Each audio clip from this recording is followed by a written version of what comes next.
আসসালামু আলাইকুম ভিউয়ার্স, আশা করি সবাই ভালো আছেন। দেশ এবং দেশের বাইরে থেকে যারা আমার এই ভিডিওটা আজকে দেখতেছেন তাদেরকে সবাইকে স্বাগত জানিয়ে শুরু করতেছি। তো ভিডিওর থাম্বনেইল বা ভিডিওর টপিকটা দেখে বুঝতে পারতেছেন যে আমি ভিডিওটা কি নিয়ে বানাবো। ভিডিওর যে ডিসক্রিপশন সেটা দেখে বুঝতে পারতেছেন তো ভিডিওটা কি টপিকে হবে।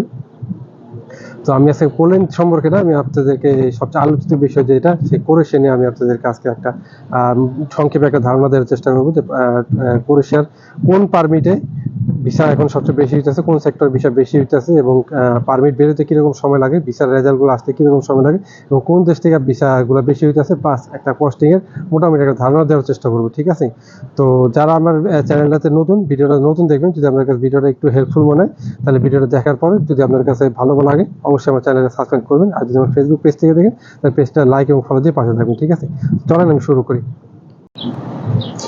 আচ্ছা ঠিক আছে, আমি শুরু করতেছি। তো চলেন আমি ফার্স্টে ধরি যে আপনার এইখানে পারমিটটার জন্য আপনার কত দিন সময় লাগে। ক্রোয়েশিয়া যে পারমিট, সে পারমিটটা বের হইতে কতদিন সময় লাগে, পারমিটটা অ্যাকচুয়ালি কী প্রসেসে বের হয়। ঠিক আছে, তো ক্রোয়েশিয়ার পারমিটটা আপনারা ধরেন যে একজনের কাছে জমা দিলেন, একটা এজেন্সির কাছে জমা দিলেন, একটা ট্রাস্টেবল একটা পার্সনের কাছে জমা দিলেন। ঠিক আছে, তো জমা দেওয়ার পর আজকে আপনি জমা দিলেন, কালকেই কিন্তু আপনার জিনিসটা অনলাইন হইব না। ঠিক আছে, এখানে যেই যেই যেই লোকগুলো পারমিট বের করে বা যে এজেন্সিগুলো ইউরোপের পারমিটগুলো বের করে, তারা কিন্তু আপনার এই একটা দুইটা ফাইল নিয়ে কাজ করে না, তারা ফাইল মনে করেন যে অনেকগুলো শত শত ফাইল নিয়ে কাজ করে।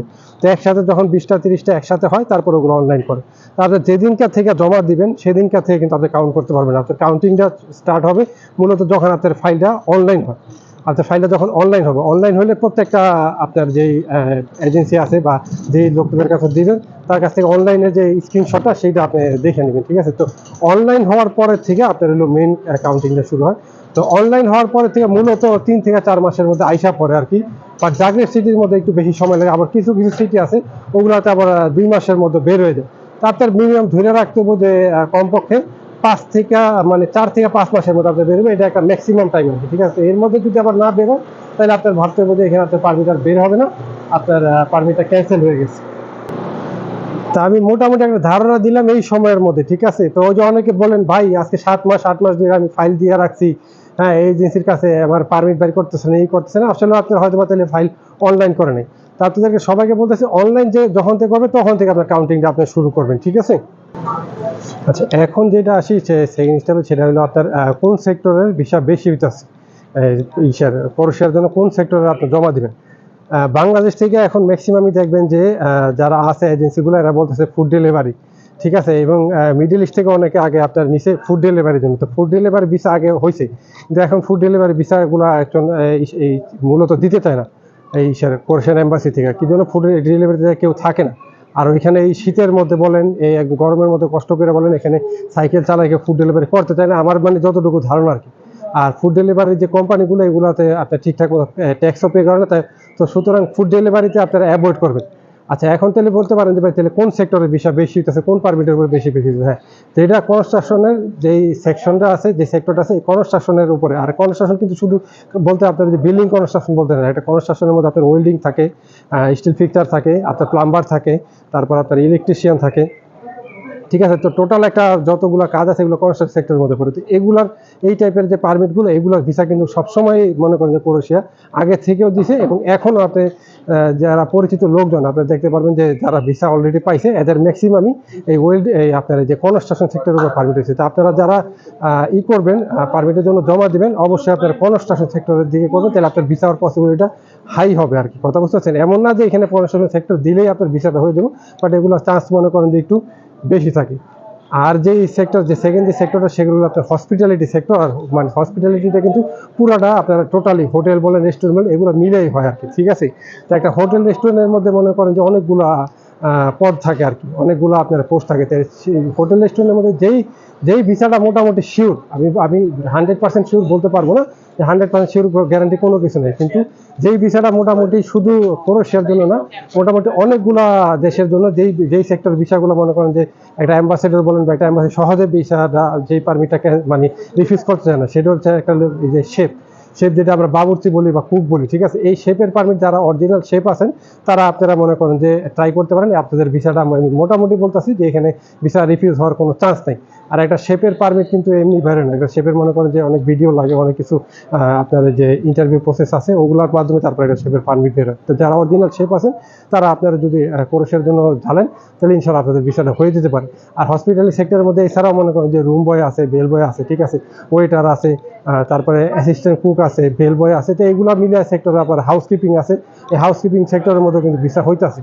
তা আমি মনে করি যে এখন ক্রোয়েশিয়ার জন্য যেই দুইটা সেক্টর, সেটা হচ্ছে একটা হলো ফার্স্ট কনস্ট্রাকশন সেক্টর, সেকেন্ড হলো হসপিটালিটি সেক্টর। এই সেক্টরগুলোতে আপনারা ট্রাই করেন। এই সেক্টরগুলোতে যদি আপনারা পারমিট বের করতে পারেন তাহলে মোটামুটি আশা করা যায় আপনারা ভিসা পাবেন। আচ্ছা, এখন যেই টপিকটা দিই সেটা হচ্ছে আপনার কোন দেশ থেকে ভিসাগুলো বেশি হইতেছে। তো আমি বলবো যে এখন বেশি ভিসা হইতেছে মিডল ইস্ট থেকে। অবশ্যই মিডল ইস্ট থেকে কি জন্য আপনার বাংলাদেশ থেকে ভিসা যদি মাঝে মাঝে রিফিউজ হয়, মানে দিল্লি থেকে, যেটা বাংলাদেশের সবাই তো দিল্লি থেকে আপনারা এই দিল্লির এম্বাসি থেকে ভিসা নেপালে জমা দিল, ওই ভিসা ইস্যুড হয়ে আসে, মানে সরি ভিসাটা ইস্যু হয়ে আসে ওই দিল্লি এম্বাসি থেকে, ঠিক আছে। তো এখনকার ওই অ্যাম্বাসেডারও জানে যেখানে বাংলাদেশে তেমন একটা দক্ষ লোক থাকে না। মিডল ইস্টের মনে করেন যে লোকগুলোর একটু এক্সপার্ট থাকে বেশি, ওখানে আপনার বেশি থাকে, অভিজ্ঞতা বেশি থাকে। তো ওই হিসাবে আপনার মনে করেন যে ওই মিডল ইস্ট থেকে আমি বলবো যে ভিসাগুলো বেশি ইস্যু হইতেছে, ভিসাগুলো বেশি ইস্যু হইতেছে।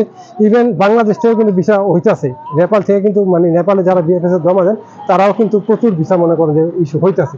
তো অন্যান্য জায়গা থেকে আমি আগেও বলছি যে আপনার যে এই ক্রোয়েশিয়ার যে সেক্টরটা, মানে ক্রোয়েশিয়ার যে দেশটা, এই দেশে ভিসাগুলো বেশি করতেছে। কিন্তু মিডল ইস্টে যারা আছেন তাদের জন্য একটু সুবিধা কি, তাদের অত্যন্ত সুবিধা কি, তারা মনে করেন যে পুলিশ ক্লিয়ারেন্সটা খুব ইজিভাবে আপনি করতে পারছেন যদি এখানে লিগেলভাবে থাকেন। আর এখানে আপনার পারমিট পাওয়ার পরে আপনার পারমিটের জন্য মনে করেন যে ওই অন্য দেশে যাইতে হয় না। এখানকার মিডল ইস্টে যে দেশগুলোতে আছেন, যেখানে যদি আপনার এম্বাসি থাকে, যেমন কাতার এম্বাসি আছে, কাতার আগে সরাসরি এম্বাসি জমা নিত, বাট এখন ভিএফএস এ জমা নেয়। আর যেই দেশগুলোতে এম্বাসি নাই মিডল ইস্টের, ধরেন যে আপনার এখানে ওই বাহারাইনে নাই, ওমানে নাই, সৌদি আরবে এম্বাসি নেই, কিন্তু এখানে ভিএফএসও আপনি জমা দিতে পারেন, কোনো অ্যাপয়েন্টমেন্টের ঝামেলা নেই। তো মিডল ইস্টে যারা আসেন তাদেরকে আমি বলবো অবশ্যই ভাই অন্যদিকে এখন আপাতত টাকা পয়সা নষ্ট করেন না, ঠিক আছে। অন্যদিকে আপনারা অ্যাপয়েন্টমেন্ট পাইবেন না, পারমিট পাইলেও অ্যাপয়েন্টমেন্টের জন্য দিলে আপনারা সবাই ক্রোয়েশিয়ার জন্য ট্রাই করতে পারেন। এটা একটা বেস্ট হবে আমি আপনাদেরকে যতটুকু বলতেছি। কেননা আপনার ইসের মধ্যেও দাঁড়াইলে, আপনার মনে করেন যে পোল্যান্ডের জন্য দাঁড়াইলে, বাংলাদেশে দাঁড়াইলে আপনার প্রচুর টাকা চলে যাবে এম্বাসি ফেস হওয়ার জন্য। তো ওই টাকাটা আপনি এই ক্রোয়েশিয়ার জন্য ট্রাই করতে পারেন। আচ্ছা, এখন আসি একদম লাস্টে, যেটা আপনার তাহলে ক্রোয়েশিয়া আসতে আপনার টোটাল কস্টিং কত খরচ হবে, ঠিক আছে। কস্টিং এর যে ব্যাপারটা, এটা আমি নাই বললাম, এটা আমি রাখলাম। কেন কস্টিং এর ব্যাপারটা আমি যেটা একটা বলবো সেটা কখনোই মিলবে না। দেখা গেছে যে মনে করেন আমরা একভাবে নেই, ধরেন যে তারপরে আপনার একটা বাংলাদেশের এজেন্সি একরকম নিবে। আপনি যদি মিডল ইস্টে থাকেন, মিডল ইস্ট থেকে যদি কোনো এজেন্সির মাধ্যমে, কোনো অফিসের মাধ্যমে জমা দেন, তারা নিবে এক এক রেট, ঠিক আছে। আবার পার্সোনালি যারা ইউরোপে থাকে, যারা কাজ করে, এরা কাজগুলো করে ফার্স্ট আর কি, ঠিক আছে, এজেন্সিগুলো থেকে। তো এরা নিবে এক এক রেট। তো এই রেটের সাথে আমি আপনাকে বললাম ভাই আপনি 3 লাখ টাকা দেওয়া দিতে পারবেন, আবার আপনি 7 লাখ টাকা দেওয়া দিতে পারবেন, 10 লাখ টাকা দেওয়া দিতে পারবেন। এখন আমি যে রেটটা বলবো সেই রেটের সাথে ওইটা টোটালি অ্যাকচুয়াল রেট মনে করেন মিলবে না। এখানে এক একজন এক এক রকম ভাবে নিবে, ঠিক আছে। তো মোটামুটি আপনারা চেষ্টা করেন, ইনশাআল্লাহ সব হবে। এখন বলতে পারেন যে ভাই আমি এজেন্সি কোথায় পাবো, ভালো লোক কোথায় পাবো, এই যে জিনিসটা আছে, এই যে জিনিসটা আপনাদেরকে নিজের খুঁজে বের করতে হবে। এখানে আমি কোনো কাছে বলবো না যে ভাই এইখানে জমা দেন, আমার কাছে জমা দেন, বা ওইখানে জমা দেন, এখানে কোনো নাই। এখানে আপনারা নিজে সমস্ত কিছু বুঝে শুনে এক জায়গায় একটা, বিশেষ করে আমি আপনাদেরকে ছোট্ট একটা অ্যাডভাইস দিতে শুনেন।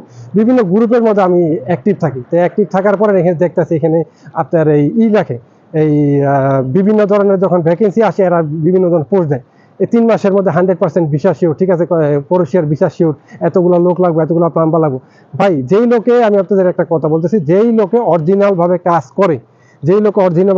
করে, যেই লোকের সাকসেস আছে, সে কখনো ফেসবুকের মধ্যে যায় লোকজন খুঁজবো না যে আসেন আমার কাছে পোস্ট খালি আছে, আমার কাছে আছে। তার কাছে সে যদি 2টা ভিসা করাইতে পারে, তার পিছিয়ে 20 জন লোক আরো ঘুরবো।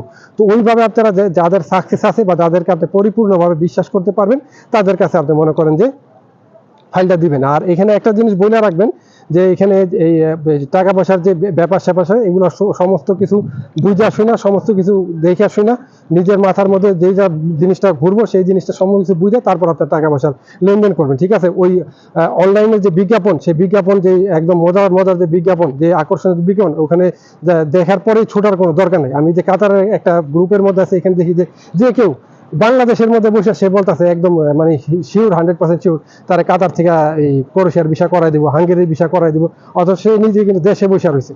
ঠিক আছে, আর এখানকার যখন একটা পোস্ট করে এখানকার কমেন্টের অভাব পড়ে না, ভাই কত দিতে হইব, কেমনে কি ইনবক্সে আসে হাবি যাবি, তারপরে এইভাবে আপনার প্রতারিত। তো এখানে আমি যেভাবে বলতেছি যে আপনারা যার কাছে আপনার ট্রাস্টেবল মনে হবে, যে যারা ইউরোপে আছে বা যারা আগে পরে কাজকর্ম করছে, এই সমস্ত লোকের কাছে যান। টাকা হয়তো বা সে একটু কম নিব বা একটু বেশি নিব, ওইটা আপনারা নেগোসিয়েশন করে ফেলাইতে পারবেন। ঠিক আছে, আর বর্তমানে যে রেটের যে রেটের কথা, এটা মোটামুটি সবারই একটা ধারণা আছে। তো এখানে আমি পরিপূর্ণ রেটটা বলার আমার মনে হয় না কোনো দরকার পড়তেছে। তো আপনারা বুঝা শুনে তারপর আপনারা একটাতে পা বাড়ান। ঠিক আছে, তো আমি যা আপনাদেরকে আবারও বলতেছি যে অন্যান্য দেশ এখন আপাতত বিশেষ করে পোল্যান্ড জিনিসটা অ্যাভয়েড করেন, ক্রোয়েশিয়ার জন্য ট্রাই করেন। ঠিক আছে, ক্রোয়েশিয়ার এখনো প্রচুর ভিসা দিতে আছে, এখনো ভিসা রেশিও খুবই ভালো আছে। ঠিক আছে, এবং এটা কতদিন পর্যন্ত থাকে সেটা বলা যায় না। তো ঠিক আছে বন্ধুরা, আমি ভিডিওটা আজকে এখানে আমি শেষ করতেছি। তো মোটামুটি একটা যতটুকু পারছি আমার ছোট্ট এক ক্ষুদ্র ধারণাতে আমি আপনাদেরকে ইনফরমেশনগুলো দিলাম। যদি আপনাদের কাছে ভিডিওটা ভালো লাগে, হেল্পফুল মনে হয়, তাহলে অবশ্যই আমার চ্যানেলটা সাবস্ক্রাইব করবেন। ঠিক আছে, আর যদি আমার ফেসবুক পেজ থেকে দেখেন তো পেজটা লাইক এবং ফলো দিয়ে পাশে থাকবেন। ইনশাল্লাহ নেক্সট কোনো ভিডিওতে আবার দেখা হবে। সেই পর্যন্ত সবাই ভালো থাকেন। আসসালামু আলাইকুম ওয়া রাহমাতুল্লাহি ওয়া বারাকাতুহু।